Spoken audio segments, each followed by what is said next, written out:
ਦਰਸ਼ਕੋ break ਤੋਂ ਬਾਅਦ ਤੁਹਾਡਾ ਸਭ ਦਾ ਭਰਪੂਰ ਸਵਾਗਤ ਹੈ। ਥਰਡ ਵਾਲੇ ਸੈਗਮੈਂਟ ਦੇ ਵਿੱਚ ਜਿਸ ਤਰ੍ਹਾਂ ਕਿ ਕਸ਼ਮੀਰ ਨੂੰ ਬੰਦ ਹੋਇਆ 163 ਦਿਨ ਹੋ ਚੁੱਕੇ ਨੇ, ਅਸੀਂ ਉਹਨਾਂ ਦੇ ਦਰਦ ਵਿੱਚ ਆਪਣਾ ਦਰਦ ਸ਼ਾਮਲ ਕਰਦੇ ਹਾਂ। ਸੋ ਅਸੀਂ ਉਹਨਾਂ ਦੇ ਨਾਲ ਖੜੇ ਹਾਂ। ਸੋ ਹੁਣ ਆਪਾਂ ਜੋ ਅੱਜ ਦਾ ਇਸ਼ੂ ਹੈ ਥਰਡ ਵਾਲਾ, ਉਸ ਉੱਪਰ ਆਪਾਂ ਡਾਕਟਰ ਕੋਲ ਉਹਨਾਂ ਦੇ ਵਿਚਾਰ ਸੁਣਦੇ ਹਾਂ। ਸੋ ਅਸੀਂ ਚਾਹਾਂਗੇ ਕਿ ਤੁਸੀਂ ਸਾਡੇ ਨਾਲ ਇਸੇ ਤਰ੍ਹਾਂ ਹੀ ਜੁੜੇ ਰਹਿਣਾ। ਜੀ ਡਾਕਟਰ ਸਾਹਿਬ ਕੀ ਕਹਿਣਾ ਚਾਹੋਗੇ? ਦੇਖੋ, ਕਸ਼ਮੀਰ ਮੁੱਦੇ ਦੇ ਉੱਤੇ ਕਿਵੇਂ ਇਨਫੋਰਮੇਸ਼ਨ ਨੂੰ ਬਿਲਕੁਲ ਦਬਾਇਆ ਹੋਇਆ ਹੈ। ਕੁਛ ਖਬਰਾਂ ਨੇ ਔਰ ਖ਼ਾਸ ਤੌਰ 'ਤੇ ਮੈਂ ਪਾਕਿਸਤਾਨ ਦੇ ਇੱਕ ਟਾਕ ਸ਼ੋਅ ਦੇ ਉੱਤੇ ਸੁਣਿਆ, ਹਾਲਾਂ ਪਹਿਲਾਂ ਇਹ 2 ਦਿਨ ਪਹਿਲਾਂ ਆਈ ਸੀ ਕਿ ਚੀਨ ਜਿਹੜਾ ਹੈ ਉਸ ਨੇ ਯੂਨਾਈਟਿਡ ਨੇਸ਼ਨ ਸਿਕਿਉਰਿਟੀ ਕੌਂਸਲ ਦੀ ਕਲੋਜ਼ ਡੋਰ ਮੀਟਿੰਗ ਸੱਦੀ ਹੈ ਕਸ਼ਮੀਰ ਮੁੱਦੇ ਤੇ।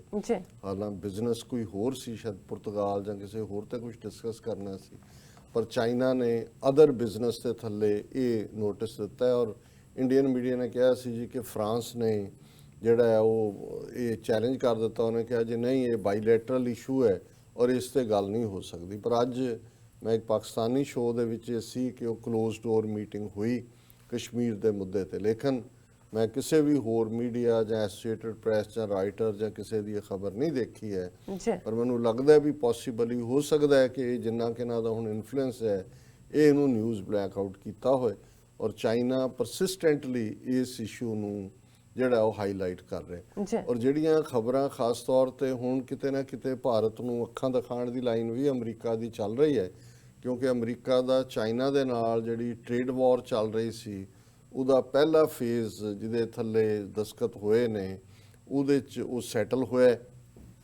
ਕੁਝ ਟੈਰਿਫਸ ਜਿਹੜੀਆਂ ਅਮਰੀਕਾ ਨੇ ਵਾਧੂ ਲਾਈਆਂ ਸੀ ਉਹਨਾਂ 'ਤੇ ਉਹ ਘਟਾਈਆਂ, ਕੁਝ ਉਹਨਾਂ ਨੇ ਘਟਾਈਆਂ। ਸੋ ਲੱਗ ਰਿਹਾ ਕਿ ਵੀ ਉਸ ਪਾਸੇ ਵੱਲ ਸਾਵਾਂਪਨ ਹੈ। ਔਰ ਨਾਲ ਦੀ ਨਾਲ ਹੁਣ ਅਮਰੀਕਾ ਨੇ ਭਾਰਤ ਨੂੰ ਖਾਸ ਤੌਰ 'ਤੇ ਜਿਹੜਾ ਇਹ S-400 ਮਿਸਲਸ ਰਸ਼ੀਆ ਤੋਂ ਬਾਏ ਕਰ ਰਿਹਾ, ਕਿਉਂਕਿ ਰਸ਼ੀਆ ਦੇ ਉੱਤੇ ਕ੍ਰੀਮੀਆ ਦੇ ਮੁੱਦੇ ਦੇ ਉੱਤੇ ਔਰ ਦੂਸਰੇ ਸੈਂਕਸ਼ਨਸ ਲੱਗੀਆਂ ਹੋਈਆਂ। ਔਰ ਭਾਰਤ ਨੇ ਤਾਂ ਇਹ ਐਜ਼ਿਊਮ ਕੀਤਾ ਹੋਇਆ ਸੀ ਜਾਂ ਇਹਨਾਂ ਦਾ ਕਹਿਣਾ ਸੀ ਜੀ ਕਿ ਅਮਰੀਕਾ ਨੇ ਕਿਹਾ ਕੋਈ ਨਹੀਂ, ਤੁਹਾਨੂੰ ਐਗਜ਼ੈਂਪਸ਼ਨ ਹੈ। ਲੇਕਿਨ ਇਹ ਜਿਹੜੀ ਖਬਰ ਪ੍ਰੈਸ ਟੀਵੀ ਦੇ ਰਾਹੀਂ ਸਾਹਮਣੇ ਆਈ ਹੈ, US threatens India with sanctions over purchasing Russia's S-400 missile systems, ਕਿ ਵੀ ਇਹ ਜਿਹੜਾ ਉਹਨਾਂ ਦਾ ਸਪੋਕਸਪਰਸਨ ਹੈ ਉਹਨਾਂ ਨੇ ਵਾਰਨ ਕੀਤਾ ਇੰਡੀਆ ਨੂੰ ਕਿ ਵੀ ਜੇ ਉਹਨਾਂ ਨੇ S-400 ਡਿਫੈਂਸ ਮਿਸਲ ਸਿਸਟਮ ਰਸ਼ੀਆ ਦਾ ਬਾਏ ਕੀਤਾ ਤੇ ਉਸ ਦੇ ਉੱਤੇ ਪਾਬੰਦੀਆਂ ਲੱਗਣਗੀਆਂ। The United States has warned India not to purchase advanced Russian-made S-400 missile defense system, urging New Delhi to reconsider purchasing Russia's air shield system or face the risk of sanctions. और ये senior official eight US state department जिसका link भी उन्होंने दिता है, made the remarks during a press briefing.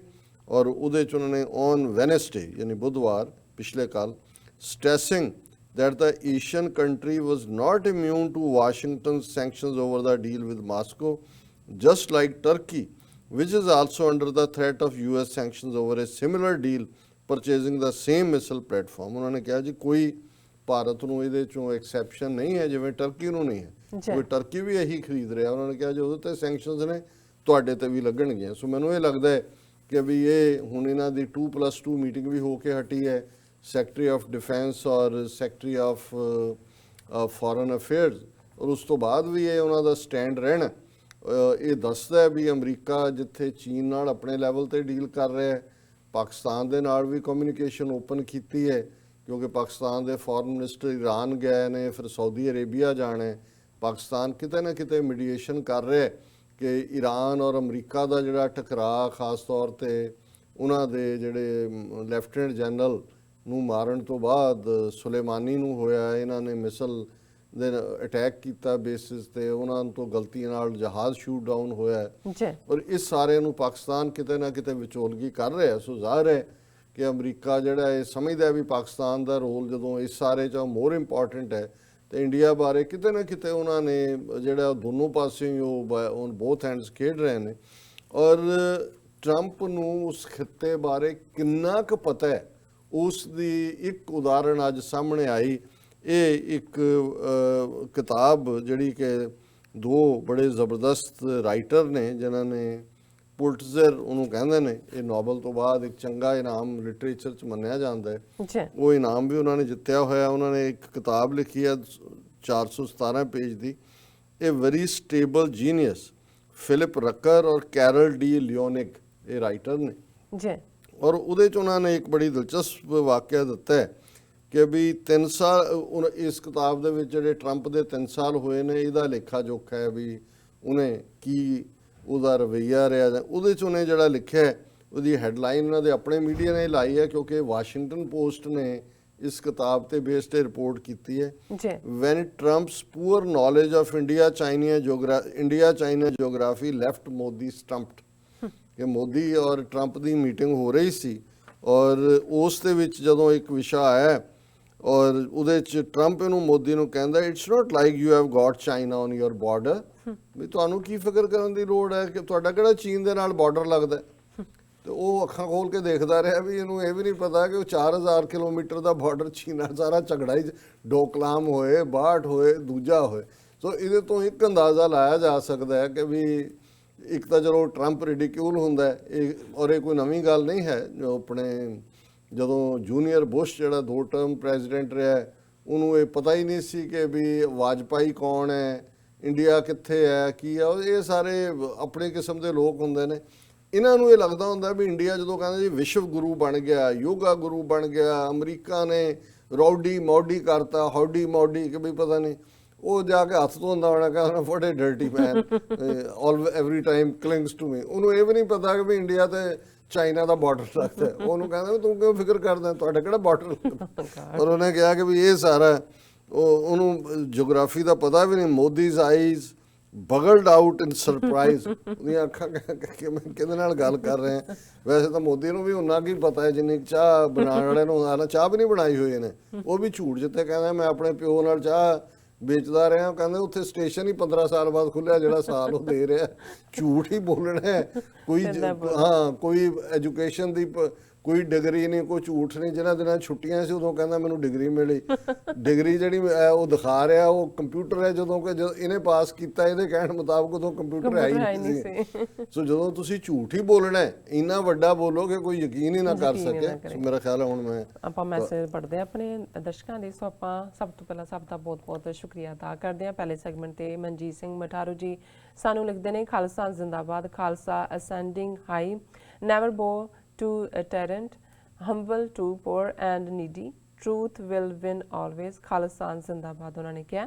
ਸੋ ਜੀਤਾ ਸੰਦਰ ਜੀ ਸਾਨੂੰ ਲਿਖਦੇ ਨੇ ਖਾਲਸਾ ਜ਼ਿੰਦਾਬਾਦ, TV 84 good job referendum 2020 and Pritam Rahman ji ਕਹਿੰਦੇ ਨੇ ਰਿਸਪੈਕਟ ਡਾਕਟਰ ਸਾਹਿਬ ਤੇ ਨੀਲਮ ਕੌਰ ਜੀ ਵਾਹਿਗੁਰੂ ਜੀ ਕਾ ਖਾਲਸਾ ਵਾਹਿਗੁਰੂ ਜੀ ਕੀ ਫਤਿਹ ਕਹਿੰਦੇ ਨੇ। सारा हामिद से साल लिखते हैं डॉक्टर साहब जब इंडिया में न्यू कॉन्स्टिट्यूशन अप्लाई होगा तो माइनॉरिटी का क्या हाल होगा? वो ਅਸੀਂ ਪਹਿਲੇ ਸੈਗਮੈਂਟ 'ਚ ਦੱਸ ਹੀ ਦਿੱਤਾ ਜੀ। ਅਮ੍ਰਿਤ ਕੋ ਲਿਖਦੇ ਨੇ ਵਾਹਿਗੁਰੂ ਜੀ ਮਿਹਰ ਕਰੇ। ਸੋ ਸੁਖਵਿੰਦਰ ਸਿੰਘ ਹੰਸਰਾ ਜੀ ਲਿਖਦੇ ਨੇ ਓਨਟਾਰੀਓ ਪੜ੍ਹਦੀ ਸਿੱਖ ਹਾਂ ਤੁਸੀਂ ਪੜ੍ਹਦੇ ਹੋ ਜ਼ਰਾ। ਨਿਮਤ ਬੇਨਤੀ ਹੈ ਕਿ ਜਦੋਂ ਕੌਮਾਂ ਸੰਘਰਸ਼ਮਈ ਦੌਰ ਵਿੱਚੋਂ ਗੁਜ਼ਰ ਰਹੀਆਂ ਹੋਣ ਤਾਂ ਸਭ ਤੋਂ ਕਾਰਗਰ ਹਥਿਆਰ ਮੀਡੀਆ ਮੰਨਿਆ ਗਿਆ ਹੈ। TV 84 ਪਿਛਲੇ 5-6 ਸਾਲਾਂ ਦੌਰਾਨ ਇਸ ਮੁਕਾਮ ਤੇ ਪਹੁੰਚ ਗਿਆ ਹੈ ਕਿ ਅੱਜ ਸਰਕਾਰਾਂ ਉਸ ਨੂੰ ਨੋਟਿਸ ਕਰ ਰਹੀਆਂ ਹਨ।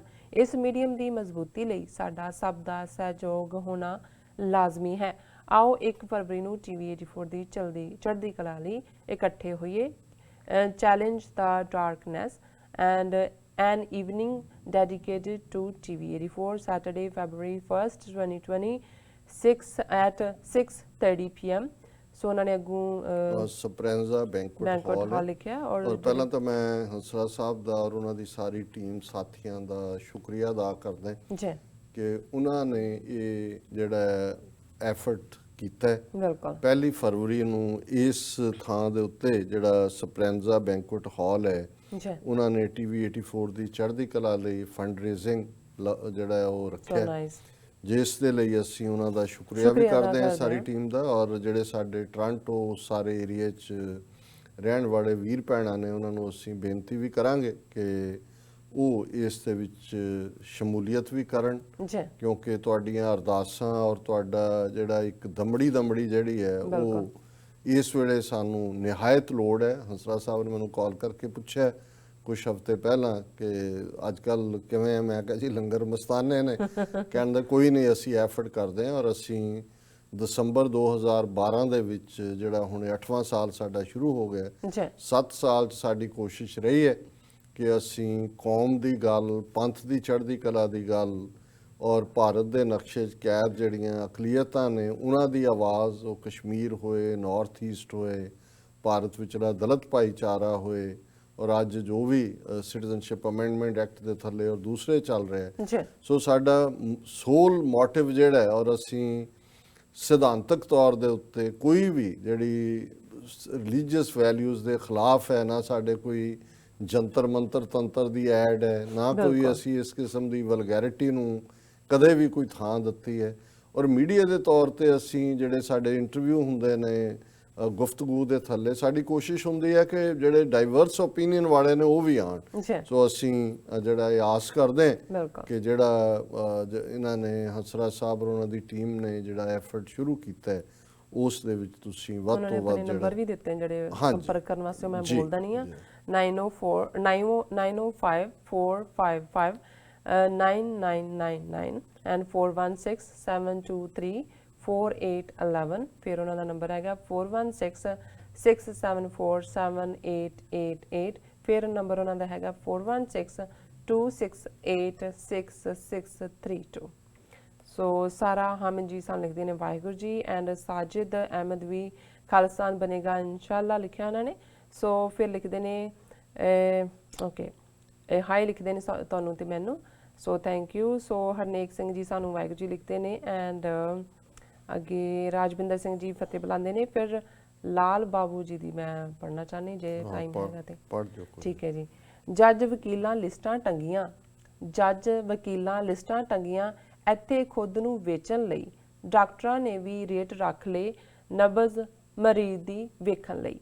ਮਲਕ ਭਾਗੋ ਲੀਡਰ ਬਣ ਗਏ, ਮਲਕ ਭਾਗੋ ਲੀਡਰ ਬਣ ਗਏ, ਖੁਦ ਖਾਂਦੇ ਫਿਰਦੇ ਲਾਲੋ ਵੇ, ਖੁਦ ਕੁੱਟ ਖਾਂਦੇ ਫਿਰਦੇ ਲਾਲੋ ਵੇ, ਚਾਰ ਚੁਫੇਰੇ ਕੂੜ ਹਨੇਰਾ, ਕੋਈ ਤਾਂ ਦੀਵਾ ਬਾਲੋ ਵੇ।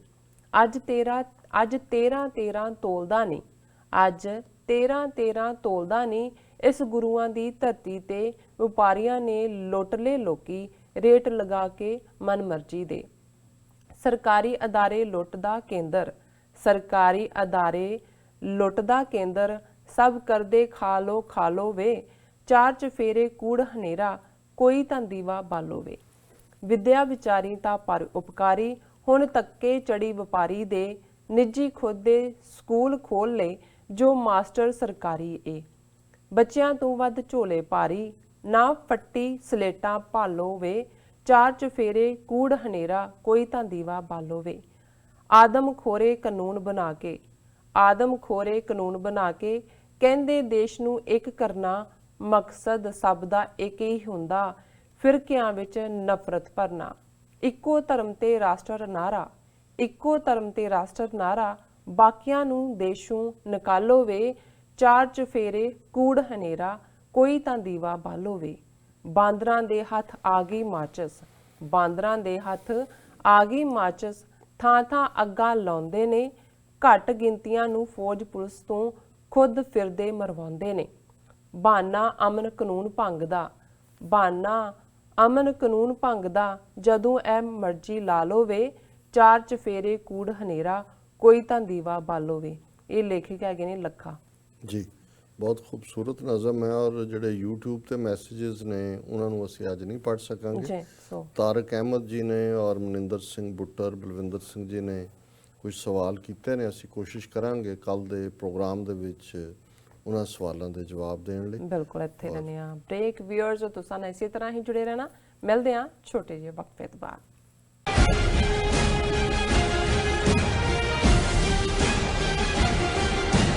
ਕੀ